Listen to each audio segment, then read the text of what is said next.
এটা আমি বলবো। এগুলি আমি অ্যান্সার দিতে চাই না। এত অপশন থাকতে আমাকে ওই জায়গায় কেন আসতে হবে বারবার? না, সমস্যা নেই, কোনো সমস্যা নেই। আজকে আমরা দুর্যোগে পা দিলাম এবং ডিরেক্টরস গিল্ড টেলিভিশন মিডিয়ার ক্ষেত্রে টেলিভিশন কেন্দ্রিক যতগুলো সংগঠন হয়েছে তার মধ্যে পরিচালকদের একটি সংগঠন এতটি বছর অতিক্রম করেছে, এটা কিন্তু একটা বড় ঘটনা। এবং আমার কাছে এই যে উত্থান পতন, একটা মানুষের জীবন কিন্তু সবসময় একরকম যায় না। সংগঠন মানুষকে নিয়ে, সংগঠনও কিন্তু সব রকম একরকমভাবে যাবে না। যেমন আমি এই কথাটি বলতে আমার কোনো বাধা নেই, সেটা হচ্ছে আমাদের কাছে গভর্নমেন্টের আইডিয়াটা ক্লিয়ার না। আমার কাছে government is a continuous process, একটা নিরন্তর প্রক্রিয়ার নাম। একইভাবে সংগঠনও একটা নিরন্তর প্রক্রিয়ার নাম। সংগঠন কিন্তু 2002 থেকে এই যে আমরা যে কাজটা শুরু করেছি একটানা কিন্তু আমরা চলে যাচ্ছি। অনেক পরিবর্তন হয়েছে, অনেক আপডেট হয়েছে, কিন্তু যেই লক্ষ্যে আমরা পৌঁছাতে চেয়েছিলাম সেই লক্ষ্যে কতটুকু পেরেছি এটা একটা প্রশ্ন। কারণ আমি এই ক্ষেত্রে বলবো ডিরেক্টরস গিল্ডের পরিচালক যারা, তারা প্রত্যেকটা ডিপার্টমেন্টের সাথে সংযুক্ত। একমাত্র শিল্পী যে প্রত্যেকটা শিল্পীর সাথে যার সমন্বয় হয়, অন্য কোনো শিল্পীদের কিন্তু এই ক্ষেত্রে এই দায়িত্বটা নাই।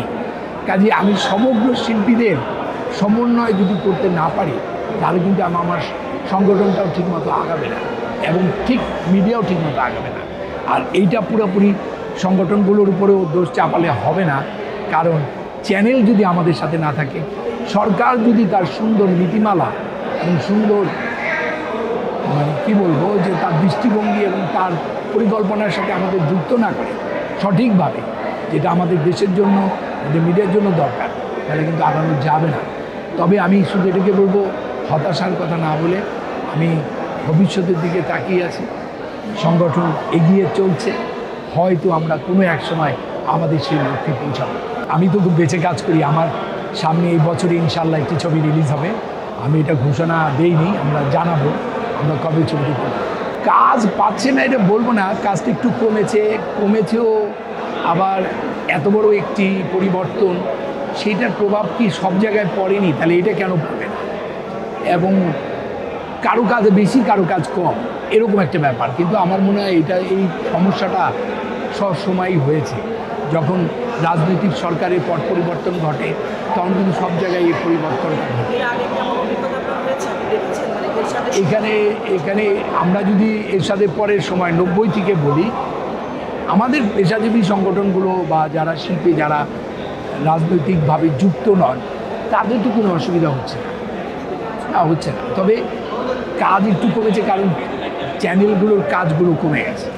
এইটাকে কীভাবে কারণ হতে পারে যে নতুন একটা টাইম, ওটিটি চ্যানেল সব কিছু মিলে ওই মেরুকরণের সময় রাজনৈতিক পট পরিবর্তনটা হয়ে গেল। এখন চ্যানেল, এই সংগঠন, সরকার বসে একটি শৃঙ্খলিত মাধ্যম যদি তৈরি করা না যায় তাহলে কিন্তু ভবিষ্যতের জন্য আরও খারাপ। সাকিব তো অনেক ভালো একটা ছেলে, আমাদের একজন প্রফেশনাল পয়েন্ট অফ ভিউ থেকে বলবো ও অনেক 100% প্রফেশনাল। আমি যা পেয়েছি তাই বলছি, আমি যা দেখেছি সেটা আমি বলবো। সাকিব না, শোনো, সব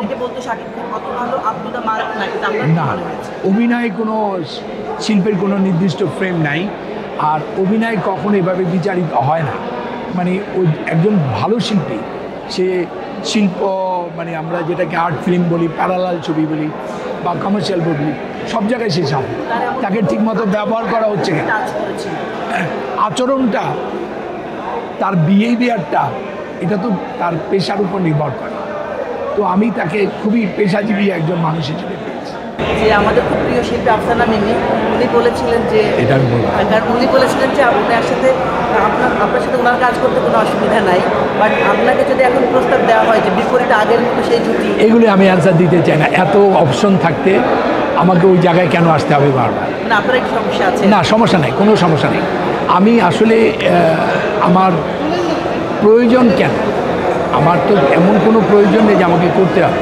আর I am maintaining a personal life, so I think ওই জায়গাটা behind the scene it's okay.